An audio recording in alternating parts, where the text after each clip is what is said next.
Hello, everyone, and welcome to a Horribly Nerdy podcast. The podcast that's so bad, horrible is in its name. And I do apologize if you hear things in the background like blinkers and an engine, because I am recording this while driving home because I am really strapped for time, and this was the only time I had to record. So I apologize ahead of time if you're going to hear a lot of thumps, crackles, and all kinds of craziness, much like what you're hearing now.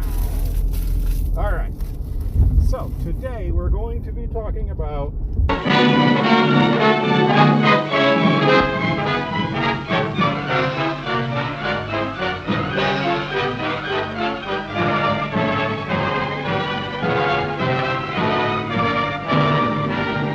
millionaires, boys. I'll share it with all of you. Why, in a few months it'll be up in lights on Broadway. Come, the eighth wonder of the world!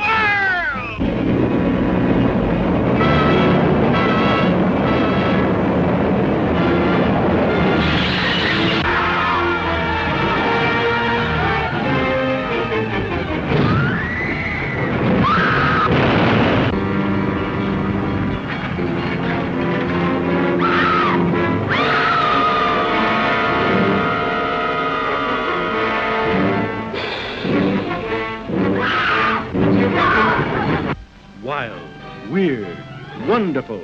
The stuff for which movies were made. Adventure, to make you wonder if it's true, while your eyes convince you that it is. Truly, the thrill of thrills. Don't miss it this time.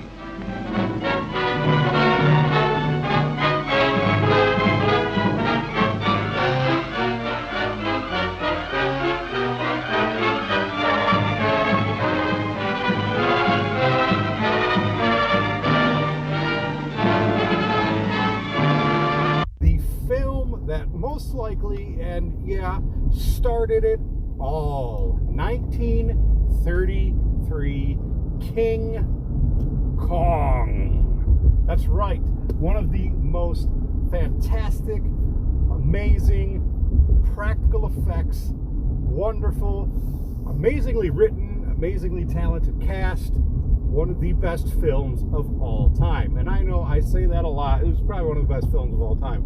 This is one of the best films of all time. This movie goes down in history. And if you haven't seen the movie, I'm not going to go really huge into plot, because I'm pretty sure everyone, even if you haven't seen the movie, I'm pretty sure by now you know the story of Kong. But for those who haven't seen it or have never heard of it, which makes absolutely no fucking sense to me how you haven't heard of this film, well, let's get into it. So, a filmmaker named Carl Denham comes across this mysterious map, the Island of the Skull. He decides he's going to go out and make this jungle picture. There's rumors of this gigantic beast. They, of course, think it's just something that the natives have created to keep people off of this island.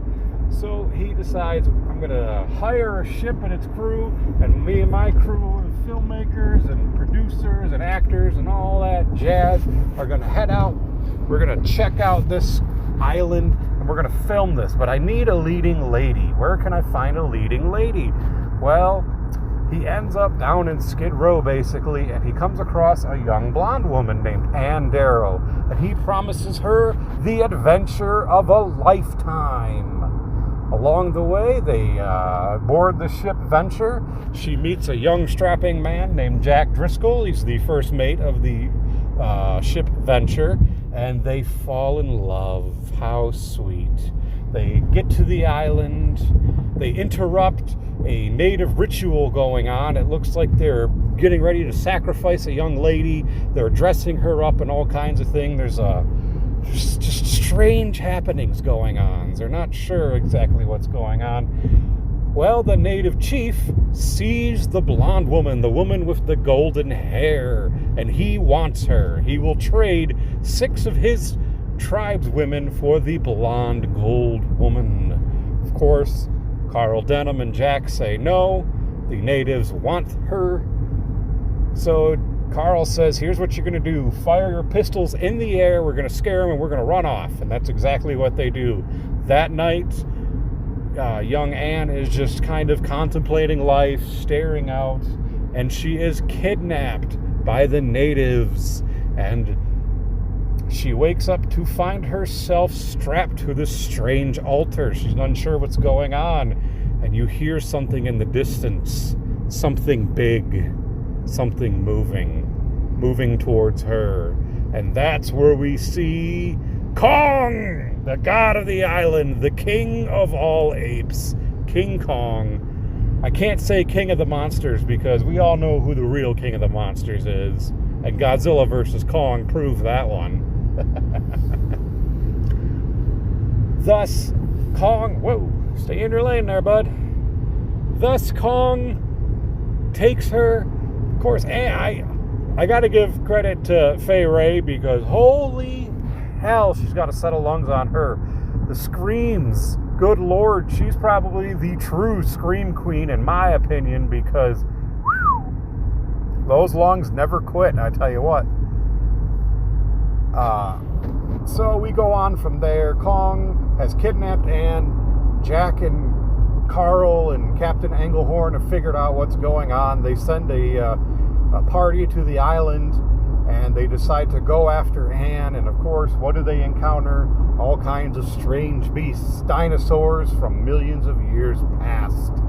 While Kong and Anne are being pursued, he figures out, I have to block this from happening. So he leaves Anne on top of a giant tree, and what tends to wander by? Well, a Tyrannosaurus Rex looking for dinner, and young Anne looks like a mighty good schmorsel. She starts screaming. Kong hears her screams, and Kong to the rescue, and we get our first Kong versus dinosaur fight. And oh, is it a goodie! Using stop-motion animation by Willis O'Brien, pioneering one of the most amazing technical film techniques out there. I fucking love stop-motion animation. I understand CGI has, made it moot, but like I said, I'm a practical effects guru, and stop-motion animation is practical effects, and I fucking love it. We get a Kong versus Tyrannosaurus Rex throwdown. We see some boxing moves, some wrestling moves, all kinds of craziness. After Kong defeats the T-Rex, next he gets in fight with this snake-like creature. He defeats that, of course, and then the final battle of Kong on the island is the Pteranodon. So Jack ends up being able to escape with Anne. They run towards this giant walled gate, and Kong rips through the gate, attacking the village, eating people, stomping on them. He wants his bride back. Well, Carl Denham has an idea. I've got these gas bombs. They're going to knock him unconscious, and we're going to take him back to New York because I have to salvage this trip somehow and make some fucking money. So that's exactly what they do. They knock Kong out, and the next thing we know, we're on Broadway. Kong live on stage. Kong is being blinded by these photographers using flash bulbs. They're trying to get Anne to stand in front of Kong. She's scared, of course. She doesn't want anything to do with him. He looks down, thinks people are harassing Anne. He breaks out of his chains. Anne and Jack escape once again. They go to a hotel room high in the sky. They think, he won't find us. But of course, he tracks Anne down, takes her, and climbs the Empire State Building, where he has his final climactic battle. The military launches airplanes. They shoot him down, and he falls to his death. And there we get the iconic line, "No, it wasn't the airplanes, 'twas beauty killed the beast." And thus, one of the best fucking movies of all time ends. Film stars Fay Wray as Anne Darrow, Robert Armstrong as Carl Denham, and Bruce Cabot as John Driscoll, also known as Jack Driscoll. Marion C. Cooper, the director's first vision for the film, was of a giant ape on top of the world's tallest building fighting airplanes. He then worked backward from there to develop the rest of the story and the script. King Kong's roar was a lion's roar and a tiger's roar combined, slowed down, and run backward, giving us that iconic great roar heard right here. Its opening weekend, it grossed $90,000, which at the time was the biggest opening ever, which shows what a financial and amazing success this film was. When Marion C. Cooper was trying to convince Fay Wray to sign on for the film, he said, "You'll have the tallest, darkest leading man in Hollywood." She, of course, was thinking Clark Gable, not Kong himself. The success of this film is often credited for saving RKO Pictures, the production company behind the film, from bankruptcy, making it again a worldwide household name. The film was successfully reissued worldwide numerous times. Some claim it was the first ever re-released film. In 1938, the reissue, several scenes of the excessive violence and sex were cut out to comply with the production code enforced in 1935. Though many of the censored scenes were restored by Janus Films in 1971, including the censored sequence in which Kong peels off Fay Wray's clothing. One deleted scene had never been found, shown publicly only once during the preview screening in San Bernardino, California in January of 1933, was the graphic scene following Kong shaking the sailors off the log bridge, causing them to fall into a ravine where they were eaten alive by giant spiders and other insects. At the preview screening, audience members screamed and either left the theater or talked about the grisly sequence throughout the rest of the film. Marion C. Cooper said it stopped the picture cold. So the next day, back at the studio, I decided to take it out myself. Scenes cut over the years of release and re-released include Kong chewing on the natives of the island, 2 scenes with Kong squashing one native, each with his giant foot, the Brontosaurus biting and throwing the man in the river, Kong putting a New Yorker in his mouth and then throwing him down onto the ground, scene where Kong climbs a building, pulls out a sleeping woman with his giant hand, thinking it's Anne. When he figures out it's not Anne, he just tosses her down to the sidewalk below, and of course the famous Fay Wray clothing being peeled off. The censor committee once stated that this was at least 6 minutes of editing. These scenes were all restored in the actual film in 1971, although the most infamous scene, the spider pit sequence, has never been found. But Peter Jackson did include this scene in the King Kong remake based on what was in the original script. The 18-inch model of King Kong was made from a metal mesh skeleton, a mixture of rubber and foam for the muscular structure, and rabbit fur for his hair. This model was used for a lot of the close-ups of Kong's torso and face. The 22-inch high model of King Kong used in the film sold at auction in 2009 for around $203,000. It was originally covered in rubber latex, rabbit fur, and cotton, but most of the covering had decomposed over the decades. A similarly constructed model of a Triceratops is owned by Peter Jackson himself, which he used in his own recreation of the Lost Spider Pit sequence. The body count is actually 40. Surprisingly, being when I was a younger child, I never took body counts into effect, and now that I'm an adult, I never realized how many people that Kong had actually murdered. After completing her scenes, Fay spent a day in the sound studio recording a series of screams she dubbed her Aria of the Agonies, which, tell you what, the frickin' lungs on her. I can see where agony definitely came in. Sensing a huge hit from the industry buzz, MGM offered to buy the film outright from RKO for around $400,000. In today's terms, that'd be about $1.07 million. Figuring the little studio was reeling from losing $10 million plus in 1932. RKO was smart to decline the offer.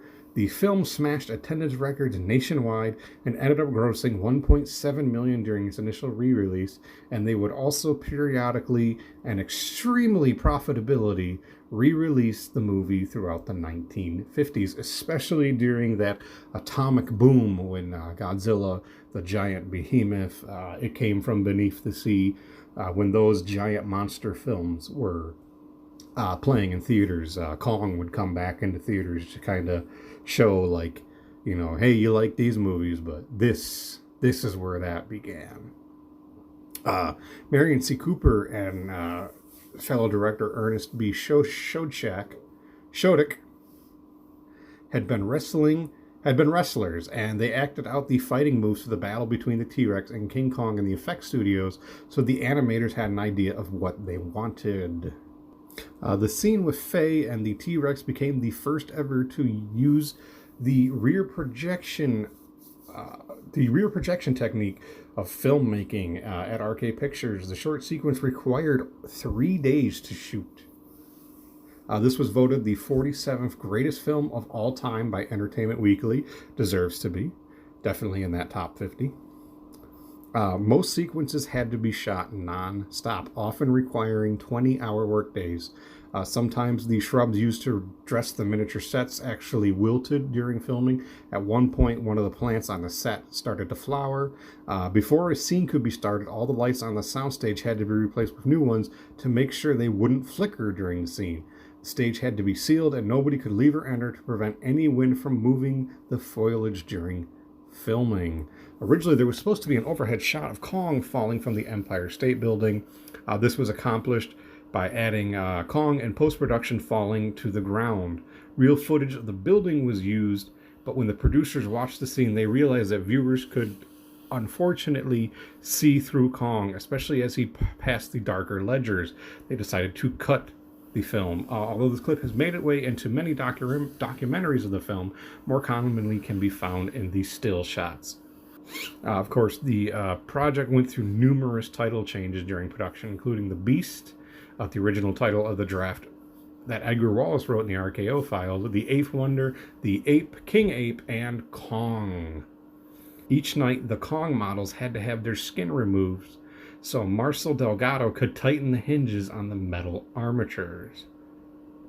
This was the third most popular movie at the U.S. box office in 1933, deserving to be so. According to Marion C. Cooper, although writer Edgar Wallace received screen credit, he didn't write any of Kong, not one bloody word. However, his idea to give the giant ape-human characteristics were incorporated. In 1991, the film was added to the National Film Registry by the United States Library of Congress, showing just the effect that this film had. At the time of the film release, select theaters offered free promotional 150-piece jigsaw puzzles featuring Kong battling the T-Rex. Examples in good condition have recently sold for over $4,000. That'd be a pretty cool collectible to own. Robert Armstrong, Frank Riker, Victor Wong, Noble Johnson, and Steve Clementine were the only actors to reprise their role in the sequel, Son of Kong. Before the start of this show in New York, someone mentions that the tickets had cost them around $20. It doesn't seem like much, but adjusting for inflation, those tickets would have cost about $390. And during the Great Depression, that was a lot of money at the time to go see a giant ape on Broadway. And our final piece of trivia, Kong has a total of 40 minutes on screen, which, you know, it's interesting because I feel like he's in it a lot more. I mean, he's in it a ton of. 40 minutes is a lot for that, especially considering the original Godzilla in 1954. I think Godzilla's only on screen for about 9 minutes total. Even in the Godzilla 2014, not remake, but film directed by Gareth Edwards, Godzilla's only in it for about, I think, 12 minutes total. So it's very interesting. I never realized how much Kong had screen time, now that I think about it, but it is pretty interesting. Fantastic film, highly recommended. And it kicks off a giant monster move that goes from the 30s to the 50s. We get Son of Kong after that. In the 50s, we get films like It Came From Beneath the Sea, 3,000 Miles to Earth. Or is it 30,000 Miles to Earth? It's one of those two, so leave me alone, fuck off. And then we get the giant behemoth, and more and more and more. We get them. Oh, we get Godzilla. But Kong itself spawns a whole slew of remakes and sequels and all kinds of spin-offs. So, of course, we get the sequel, Son of Kong. We get the remake in 1976, starring Jeff Bridges, Jessica Lange, Charles Grodin, and that one is a fantastic film. A lot of people poo-poo on that one, but I'm a huge fan of the 1976 Kong. They flipped the story where basically Charles Grodin plays like this CEO of this oil company, or he works for this oil company, and they think this island has untapped oil reserves. And there's this legend of this giant wall holding this monstrous beast. And of course he says, oh no, they're trying to hide their oil from us. We're going to go in there, we're going to drill it out. Of course, what happens? Well, Jeff Bridges, he sneaks his way onto the ship. He talks about the island, where they're going, how there's this monstrous beast. Charles Grodin's like, well, you're on the crew now, so you're going to fucking work and you're going to make your money.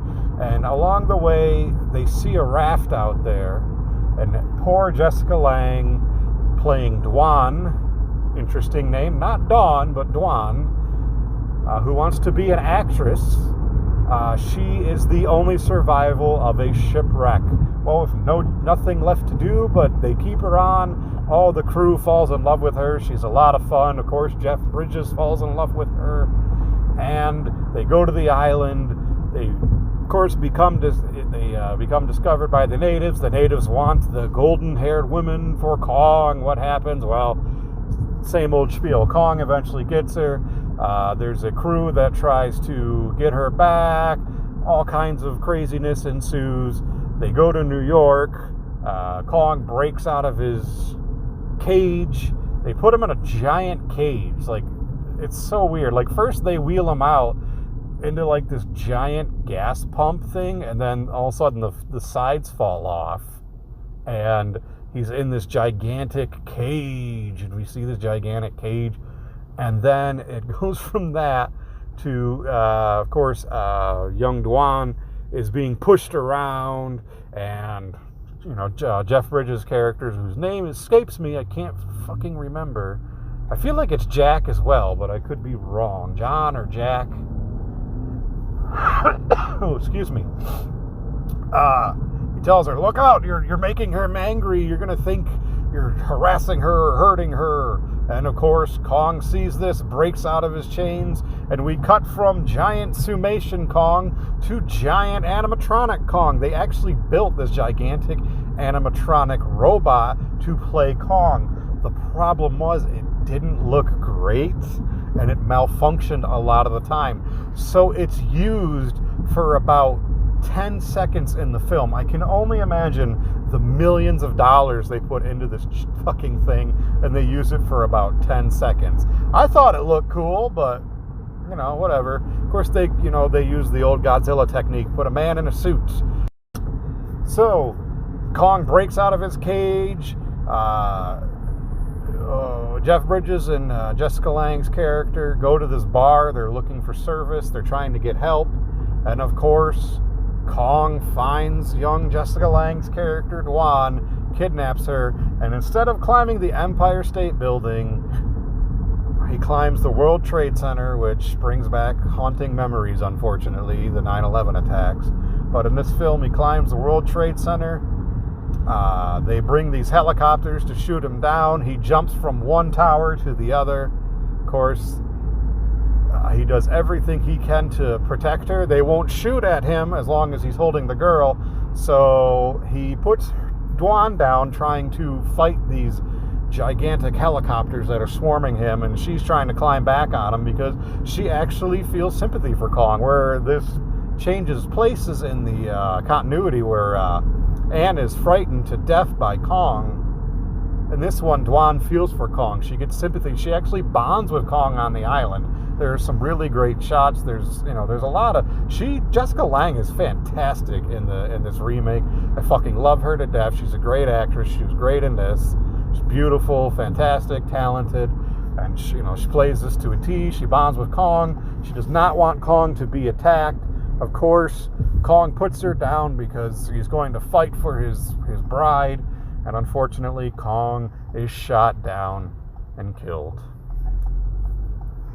A few years later, we get King Kong Lives, which takes place directly after the King Kong's 1976. And what happens is Kong doesn't die. There are these scientists and doctors that are able to put him in a coma, and they keep his heart beating. Meanwhile, in another jungle in Borneo, a adventurer finds a female species of Kong and brings her to the mainland. And this woman, this doctor played by Linda Hamilton of Terminator fame, tells this guy whose name I can't remember, nor do I remember the actor's name, so that's great for a movie review podcast. Great research. But anyways, she asks him, like, oh, we could use her, we could do a blood transfusion, we have an artificial heart for Kong, can we please have her blood? He agrees. He has the hots for this doctor, of course, and soon after Kong gets his surgery, he gets this artificial heart. He rests up for a few months. They are getting ready to move the female to a permanent facility, and Kong wakes up and he smells the female and he goes insane and he escapes. He tracks down the female a few miles away at this other facility. He breaks her out and they go on the run, and all kinds of craziness ensues. Some hillbillies end up trapping Kong in a mountain, and they pour alcohol on him. They burn him. Kong fights back, eats some guys, squashes them. Some pretty good matching effects there, I will admit. Unfortunately, this King Kong Lives gets shit on a lot, so I don't understand, because I think it's a fantastic movie. They did a really, really good job with what they could. And I think people need to rewatch it, give it a little more credit. But anyways, we find out that Kong, they've gone on the run for months. They end up tracking down Kong and the female. And what happens? Well, she's pregnant. They think they've killed Kong, but he is not dead. He's been hiding all this time. He goes to track down the female. They end up at this strange barn dance going on. The military's after Kong. He fights the military. He's all shot up. And then the female gives birth to baby Kong. And as he's dying, she shows him the baby. He smiles. And that's the end of King Kong Lives. Unfortunately, we never got another film featuring baby Kong, which I think would have been, really cool to see. But in 2005, Peter Jackson finally creates his passion project. He's a gigantic fan of the original King Kong, and he makes a very amazing remake that is true to the original King Kong story while adding in some of his own special flair. I highly recommend the Ultimate Edition. Yes, it's 3.5 to 4 hours long. I understand that. So the way I put it, the way I see it, there's like an hour of setup, like an hour and a half on the island itself, and then another hour in the final battle of New York, I believe. And and he adds the crazy insect pit scene that was cut out of the original Kong because test footage found it highly disturbing, and all kinds of he has more dinosaurs. The Tyrannosaurus Rex fight, Kong fights 3 of them. He's very agile, just fantastic. Just a really good, true to form remake of the original Kong. Then we go dormant for a while, and then Legendary acquires the rights to King Kong, and they set up a Godzilla versus Kong film. But first we have Kong Skull Island, which takes place during the time of Vietnam, where Monarch believes there is something going on this island. They convince a helicopter troop to take them to the island. They firebomb it, trying to prove the hollow earth theory.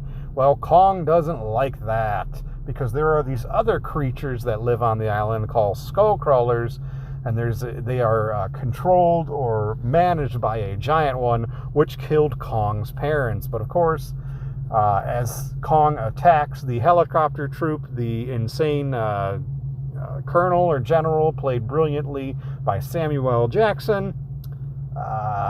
I'm really going into the storyline of this. I wasn't supposed to do this yet. So, long story short, Kong versus humans, Kong versus Skullcrawler. I'm going to cut this one short because I'm going to go through the entire Monsterverse here in a couple weeks. So we'll save a more in-depth plot for that.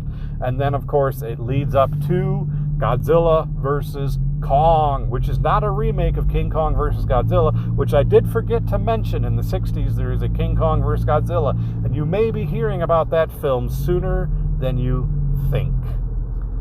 Again, I love the Kong films. Without Kong, we wouldn't have Godzilla, we wouldn't have Cloverfield, we wouldn't have Gamera, we would not have giant monster films if Kong hadn't have been a success. Just the amazing talent that goes into the film, the acting, the directing, the writing, everything.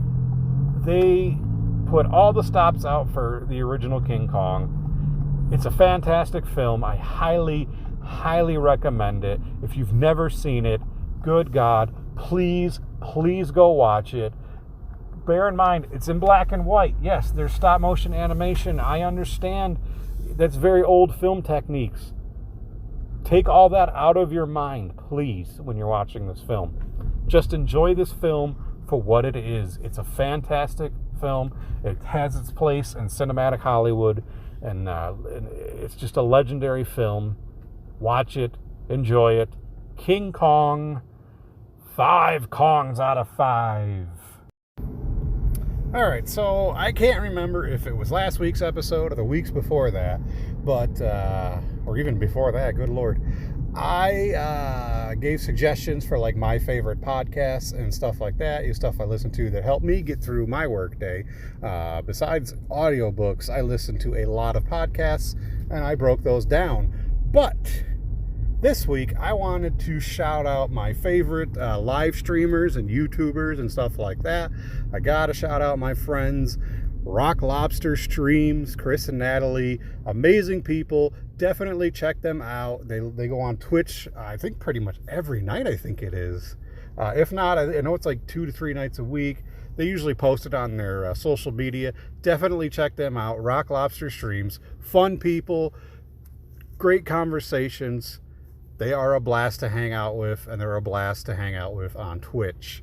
I also like Bob Muskerum from Facebook. He's friends with Lord Minion 777, and of course one of my favorite YouTubers, Markiplier.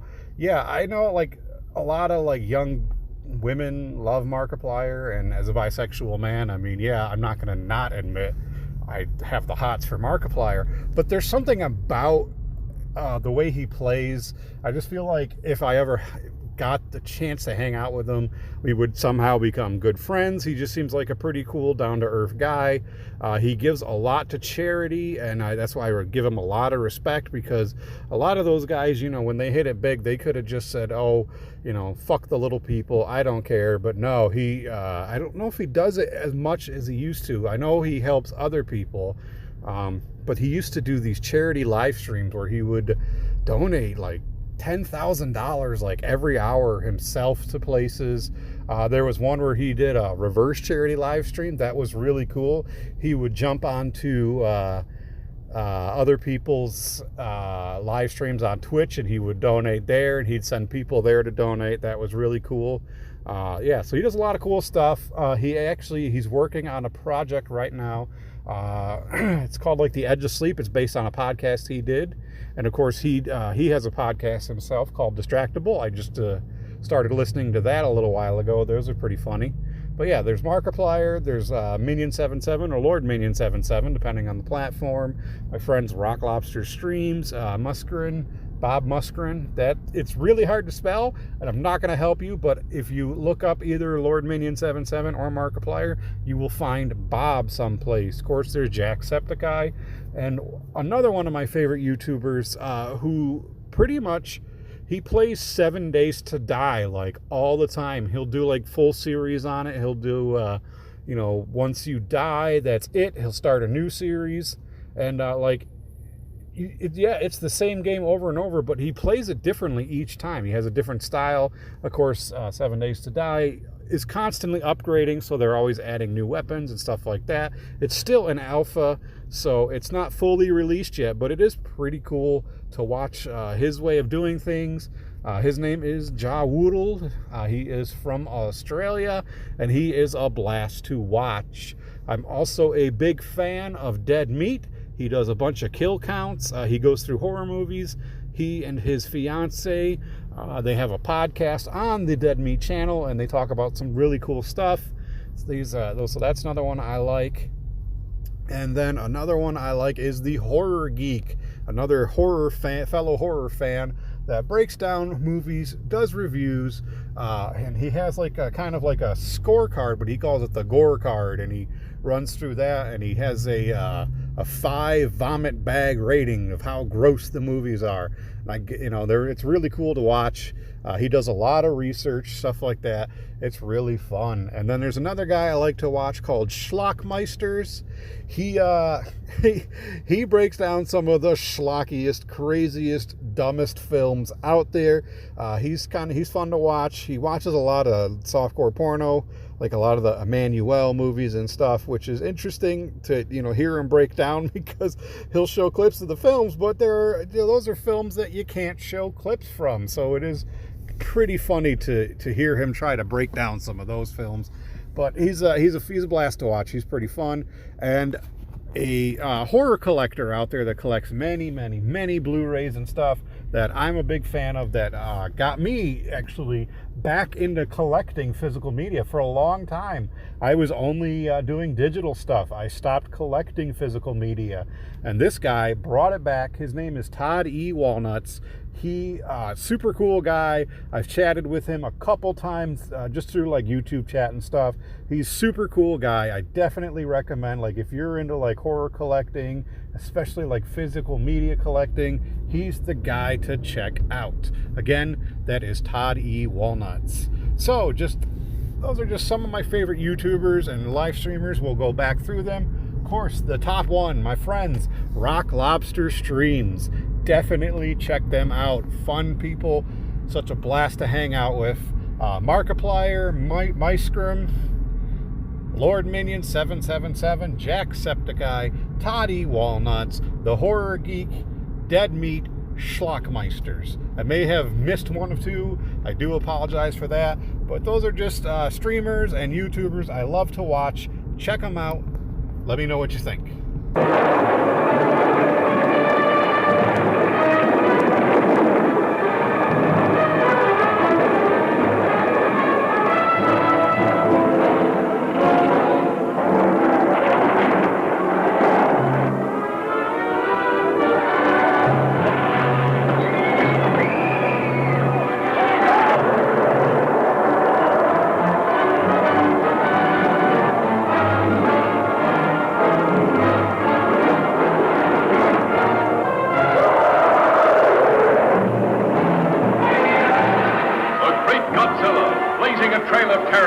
Japanese homeland.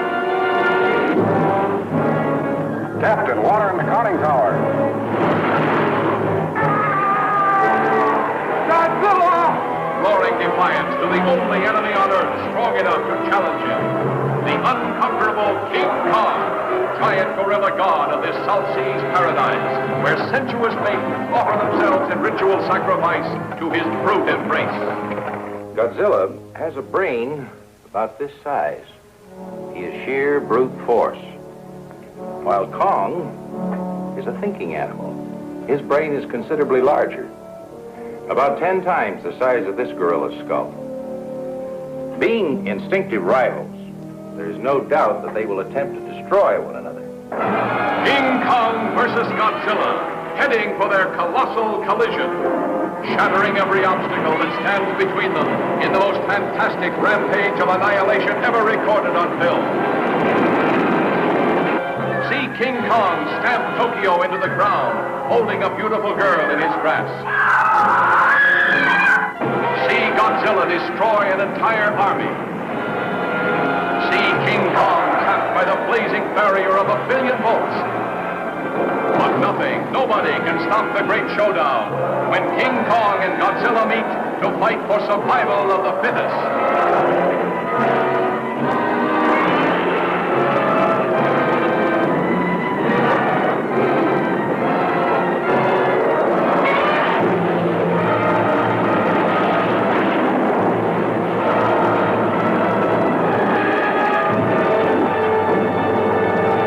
A Japanese pharmaceutical company are in the search for these narcotic berries. Mondo Island. The berries are said to be guarded by a giant god. When Tako, advertising director of the pharmaceutical company, learns of this, he decides that the monster god could be captured and used as a publicity stunt. So he sends his staff out to head to the island and try and find the god. And of course, the god on the island is Kong. Meanwhile, this is happening. A submarine runs afoul of this giant iceberg, and it has this strange flashing going on. And once the submarine crashes and starts leaking its radiation, they then have a couple pilots fly over to see what this iceberg is, and the iceberg is moving. Actually, something is coming out from the iceberg. What could it be? Of course, it's Godzilla, who we last saw in Godzilla Raids Again. I'll give a quick rundown of that synopsis. Of course, being the sequel to the original Godzilla in 1954, Godzilla Raids Again. There are two pilots. One crash lands on this strange island. Meanwhile, while his friend is searching for him, they land and they hear these strange noises and find two monsters fighting each other. One that is a bipedal creature and one that walks on all fours. The one that walks on all fours will become known as Anguilla or Anguirus in the American version. It attacks Japan first. The next thing to arrive is the new Godzilla, and then the two monsters battle it out, and Godzilla rampages through Tokyo once again, only to be led to head back to this island. They decide to bury Godzilla in this underneath all this ice by using bombs, but yet it isn't enough until a pilot dive bombs and sacrifices himself to save Japan. Cut forward now to 1963, where this iceberg has finally melted and Godzilla is free. Meanwhile, that is going on, of course. We are looking for Kong. We find Kong, and we find this mysterious red berries. How do we find this? Well, the pharmaceutical company staff has met with the natives. They're talking, they're passing around cigarettes. They show a radio, which they think is magic. And then all of a sudden, this gigantic octopus appears on land and starts attacking the village. They start screaming. Kong finds his way to the gate, breaks down the gate, fights the giant octopus, destroys it, and then has himself a celebratory drink. This drink is made out of the red berries, which of course produces a narcotic effect, knocking Kong on his ass flat because he drank a little too much. We then transport him from the island to the sea to Japan. Meanwhile, Kong wakes during this, and he starts thrashing about on this gigantic raft they have. And of course, with all his thrashing, he's destined to collapse and sink the ship. So they blow the dynamite that's holding the raft together. Kong is freed, and he swims towards Japan. Upon landing, he finds a young woman, climbs another building because, that's got to happen. And they once again use the narcotic effect of the berries, except for this time in an aerosol canister being flown over him. And then they use the natives' music, which they had recorded while they were there, to knock him out. Then they decide to transport him away, but on the way from his transportation, who should he run into? Well, the big G himself, Godzilla. So they drop Kong right on top of Godzilla, and our battle ensues, destroying much of Japan. The two finally end up knocked into the ocean after playing a little bit of catch, some tag. Godzilla shows his atomic breath, which burns Kong. Kong ends up with the power of lightning, which fights back, so he has now equal ground. They get knocked into the ocean. Meanwhile, an earthquake happens under the sea, and we see Kong swim to the top and swim away, supposedly back to Mondo Island, which is pretty much Skull Island. They just call it Mondo Island for some reason. Godzilla, we don't see. There was a rumor for a very, very long time, a very well-believed rumor, that in Japan, it was Godzilla that floats to the surface and swims away, and in America, it was King Kong, that there were two separate edited cuts for America and Japan. Of course, this is bullshit. They always meant for King Kong to be the one to float to the surface because they felt King Kong would have Toho felt King Kong was a more profitable name. So they were originally going to do a series of films with King Kong. They did end up doing another one for Rankin Bass called King Kong Escapes. But when they found that they couldn't get the likeness and rights to Kong, they decided to bring Godzilla back. Which is interesting because Godzilla vs. the Sea Monster, which was the next film in the Godzilla series, there's a lot of Kong-like traits for Godzilla. He's reawakened by lightning. There's an island woman that he tends to connect with. And it's interesting because those are all Kong traits. So, of course, they were using the original Kong versus the Sea Monster, or Ibra Horror of the Deep, whichever, which is known in Japan, whichever film they were going to call it, they used Kong's traits. So they basically just replaced Kong with Godzilla. But they didn't change any of the lore or history. So we get kind of a friendly Godzilla. And that's, for a while, that's the last friendly Godzilla we get. Because in the next film, Godzilla vs. Mothra, Godzilla is once again a villain. So it's very, very interesting. Originally, they were going to begin a treatment of... RKO was going to create this film, King Kong versus the Frankenstein Monster. And it was given to John Beck, a producer, and he shopped around, and when he finally found a studio willing to buy the script, which was Toho, they decided to scrap the Frankenstein monster creature and replace it with Godzilla. When Marion C. Cooper found out that this was going on, he was very upset. He did not want this to happen. He even tried to get RKO to sue for the rights, but they could not because John Beck had already somehow acquired the rights. There's a little bit of... the information is a little misleading. You can't really tell what's going on for that. But Marion C. Cooper is said to have hated the film, especially because they made Kong into, they used a suit monster, they used suitmation for Kong instead of the original stop motion effects, which originally Toho were going to do. They were going to do stop motion effects with Kong and Godzilla, and then until they realized it was just going to be way too costly to produce the film like that. There is, however, a couple scenes using stop motion animation in the film itself.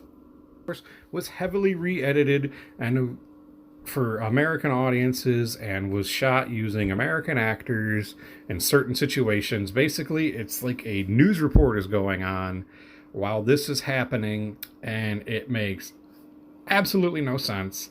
I don't understand why they just didn't just dub the film into English and keep it with that, but I'm not a filmmaker, I'm not a studio, so I guess I can't really say why.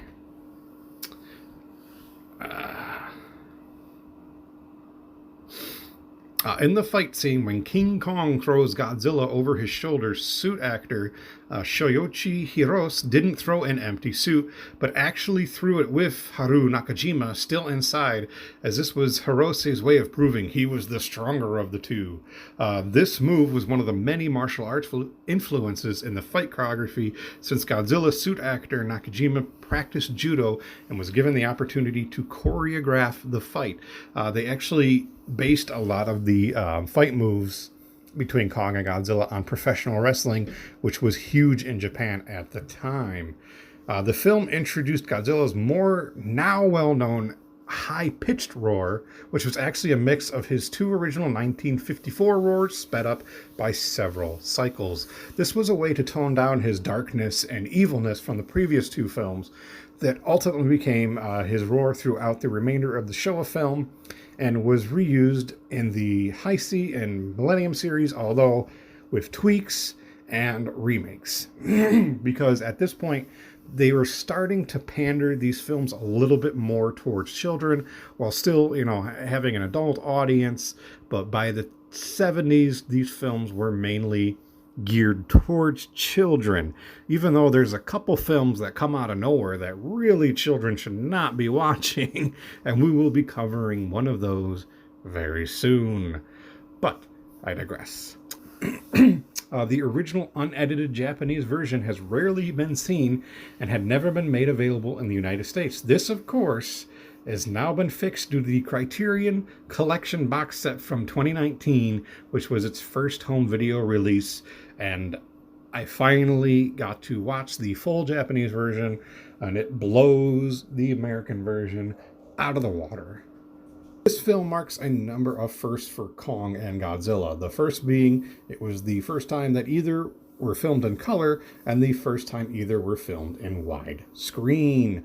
During the final fight between Kong and Godzilla, Kong tries to shove a tree down Godzilla's throat. This is a tribute and homage to the original fight between King Kong and the Tyrannosaurus Rex, where there is a famous publicity still from that encounter which shows Kong shoving a tree down the mouth of the T-Rex. The unedited original Japanese version of the film remains the highest attended Godzilla film in Japan. It is also one of the most attended films of all time at the Japanese box office, as well as the most successful live-action science fantasy film, with admission numbers surpassing Hollywood blockbusters such as Star Wars and Avatar. To this day, it remains as the 13th most attended film of all time in Japan. The heavily re-edited US version that inserted new actors and deleted several scenes from the original was just as much of a success at the US box office as well, showing the impact that both Godzilla and Kong have, even now, to this day. Though many Godzilla films have intentional comedic and lighthearted moments, the original Japanese version is the only series to be written as an entirely lighthearted comedy, with elements of the salaryman type comedy, a type of satire focusing on white-collar workers and Japanese commercialism. This genre was enormously popular with Japanese audiences at the time. Godzilla's appearance was greatly changed for this. The Japanese version of the film was made more as a comedy film rather than having a sense of terror. Because of that, Toho decided to make Godzilla a little less scary. While some American posters and some Japanese merchandise of the previous two black and white Godzilla movies show Godzilla as green, the King Goji suit revealed his true color, charcoal gray. The previous two Godzilla suits were also gray. On this suit, Godzilla ears were taken away. Instead of having 4 toes on each, he is given 3, a more simplified characteristic for Godzilla for the remainder of the Showa Godzilla films. The center dorsal fins were enlarged, and the 2 side dorsal fins decreased in size. The body was made much bulkier, the head was made longer, and a slight frown was added to the side of the mouth, a feature that would be seen later in some suits as well. The pupils were enlarged, and the eyes sported a yellow-reddish color. The new features on Godzilla gave him a more reptilian appearance. At the fade-out of the original Japanese version, both Godzilla's and King Kong's roars are heard on the soundtrack. In the US edited and English dubbed track, Kong's roar is the only one heard, kind of showing that, oh, Kong was the winner. which was never the original intent. This became one of the most popular films internationally in the original Godzilla series. In the early 1990s, Toho producer Tomoaki Tanaka planned to remake the film. However, the new owner of the RKO library and the underlying copyrights, Turner Entertainment, wanted a license fee for the use of King Kong that was way too high for Toho. They then decided to change the concept and brought in King Ghidorah, one of Godzilla's many known foes at the time. They also were going to do Godzilla vs. Mechanicong, or Mechanicong, which is what King Kong fights and King Kong escapes. Another film we will be covering very, very soon. But again, the likeness to King Kong was too similar, and they could not acquire the rights. The director, Ishiro Honda, was not exactly enthusiastic about Kong fighting Godzilla. He disagreed with the studio as they were pushing for a deliberately comedic tone, constantly sending notes to please make it funnier. Instead of making a straightforward monster film, Honda decided to frame the film's presence as a critique of the TV industry, which was causing controversy in Japan due to the over-top manner in which they wanted to get ratings. As Honda explained, the reason I showed the battle monster through the prism of a ratings war was to depict the reality of the times. When you think of King Kong just plain fighting Godzilla, it's kind of stupid. Much of the comedy and satire was lost in the American version to make it suitable for Western audiences. When the original version was promoted in Japan, the film Toho released interviews with King Kong and Godzilla in which the monsters acted like sumo wrestlers preparing for their bout against each other. At around 1 hour and 20 minutes in the film, King Kong stands atop a tall building with a woman in his hand. This was actually a mandate in the rights from RKO when they licensed Toho to use Kong. This was given an X certificate on its initial release in the UK, which I can't believe it really was. That's so strange to me. Screenplay writer Shinichi Sekizawa revealed that Kong won the final battle in an unproduced script for a planned sequel he wrote called Continuation King Kong vs. Godzilla. The story picked up right after the events of King Kong vs. Godzilla and had Godzilla lying defeated at the bottom of the ocean on the coast of the Atami where the final battle took place. Of course, that was just for that original script, where Toho originally wanted it to be a draw in this film because they wanted to keep Godzilla alive just in case they wanted to use him in future films. Again, they originally planned to use Kong to go forward. So we were going to have Kong versus the sea monster, Kong versus Mothra, Kong versus King Ghidorah, all kinds of stuff.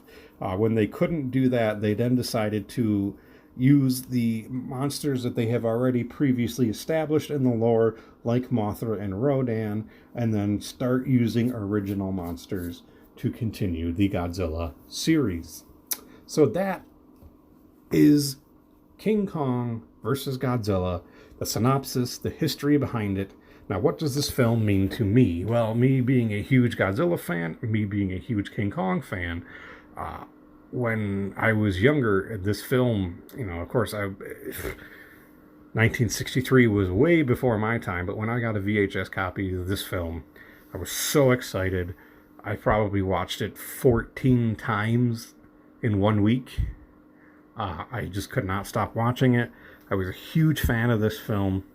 Of course, me being too young, I didn't understand because when they dubbed this into English, they really, unfortunately, they used the stereotypical, really racist Asian accents, and they just added a lot of, slapstick dialogue, which made no sense to the film. And that's why I'm glad I finally got to watch the original Japanese version to understand what they were actually trying to say, what they were actually going for, everything. Everything that I could finally understand. The jokes, I could finally understand the tone of the film. I was just a huge fan. I still like the US version, but again, I prefer the original Japanese version highly to the US version. Godzilla and King Kong mean to me, basically. I mean, I watch these films once a year, at least. And I mean, there's over 20 films to get through in the Godzilla series alone. Then you've got King Kong, the original, Son of Kong, the remake in 1976, King Kong Lives. You've got spin-off cartoons. You've got the remake in 2005, Kong Skull Island, and finally last year, Godzilla vs. Kong. All films that just are fantastic, highly enjoyable, highly recommended.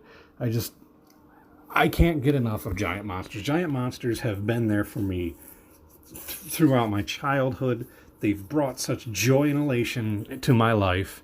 I mean, when I'm just down and having the shittiest days, I can pop on one of these films, enjoy the shit out of them. And it's not even nostalgia behind them. It's the fact that I just love Giant Monsters. They mean the world to me. I mean, Giant Monsters and Kaiju are like the nerdiest things I nerd out about. I love comic books. I love video games. I love books. I love the paranormal. But Kaiju, man, that's my not bread and butter, not my thing. That's my passion. That's the word I'm looking for. Giant Monsters are my passion, to the fact that I collect hundreds of action figures, every kaiju movie I can get my hands on, every kaiju comic books. There's so many, and I can recommend so many. Giant Monster by Steve Niles, Enormous, the Gamera series. There's like 3 different Godzilla. I mean, Dark Horse had their own Godzilla series. Even Marvel had their own Godzilla series. Right now, IDW is producing Godzilla comics, and they've even picked up Ultraman comics. I'd love for Ultraman. Oh, and I'm sorry, Marvel's doing the Ultraman. I forgot. That isn't IDW. That is Marvel. But I would love to see an Ultraman Godzilla crossover. I know the original Zone Fighter TV series Godzilla made a few appearances on, but I would love to see an Ultraman Godzilla crossover. I think that would be fantastic. I can't get enough. I've read so many comics, so many books. I can't, if you want like amazing kaiju books, I highly, highly recommend the entire Project Nemesis series by Jeremy Robinson. We're going to be getting into those very, very soon. Comic books, there's so many comic books. Off the top of my head, I can't even, there's just flying. I can't grasp them all in my brain. But I think next week we're gonna really break down some really awesome kaiju comics, giant monster comics that I highly recommend. If you're out there, if you're looking, check these ones out. I can't wait to get into that next week. I had such a blast talking about King Kong and Godzilla versus Kong, or King Kong versus Godzilla. These two are just phenomenal films. The original King Kong is a cinematic masterpiece, just a legend of history in cinema and Hollywood alone. Just fantastic film. Then, to see them cross over to fight in King Kong versus Godzilla in '63, just fantastic. For them to just, Toho to buy the rights and say, let's do this, let's have fun with this, just monster mayhem, just badass. The fact that that it's so popular that we even got more Godzilla vs. Kong last year in 2020. No, I'm sorry, this year in 2021. I keep forgetting this came out this year. And I loved Godzilla vs. Kong, but absolutely fan-fucking-tastic. Just my life without giant monsters and kaiju. I don't know. I'm sure I'd have some other passion, but I'm so glad that these have come into my life, that these made such an impact on my life. I mean, they make me so happy. Like, just to think back on all the memories I have of watching these films, just these giant monsters battling it out, or just stomping through cities and just, ultimate destruction. I mean, even to this day, I get giddy about it. I get so excited to see, the new stuff that comes out. I really hope, I'm so glad that we had the MonsterVerse series. I hope they continue with it, and I hope there's a resurgence of these crazy fucking films. Like, even the 50s, bring back some of the 50s films, remake the Giant Behemoth, remake It Came From Beneath the Sea, Them. I'd love to see a remake of Them, the giant ant film. I think that would be fantastic. You know, there was such a surge of just giant creature films in the 50s alone. I guess the ones I mentioned, you got the Black Scorpion, you got Reptilicus, you've got Jan Gary, Mothra, Rodan, Mysterians, just all this stuff from the 50s and 60s and beyond. Just fantastic movies, just so much fun to just sit down and watch, just get lost for an hour or two. Just the video games that came out of it, the comic books, the cards, the action figures, just so much. I mean, kaiju have just made just a giant impact, not only in pop culture, but on my life. I can't get enough of it. I'll never stop talking about it. Just, it means the absolute world to me. All of this stuff does. King Kong versus Godzilla, 4.5 out of 5, only because they have that terrible US version. The Japanese version, 5 out of 5. But King Kong versus Godzilla, highly recommend it. Check it out. If you can track down the original Japanese version, I know that Criterion Collection is really hard to find. I got lucky and found it one day because, you know, all the sites and Facebook groups and all that I was on was like, oh, it's out of print, it's sold out. I just happened to find it on sale one day at I think it was like a Barnes & Noble or a Borders or something online. I picked it up, I snagged it up as fast as I could. I'm so glad to have that in my collection. One of my favorite collection pieces. Just has the original 1954 to 1974 films, all in Japanese, all remastered. Fantastic. Cool extras, all kinds of special features and all that. Happy to have that. Just, I cannot gush. I cannot stop gushing over giant monsters. But I'm going to end it here because I'm sure you're sick of listening to me talk. Thank you so much for joining me. See you in the next one. Next week on a Horribly Nerdy Podcast, a young man's going away party is interrupted by what seems to be a terrorist attack. But is there more than meets the eye as his friend films the entire thing? And then what happens when the King of Monsters battles a monster that loves pollution, climate change, and is just one huge piece of garbage? Find out next week.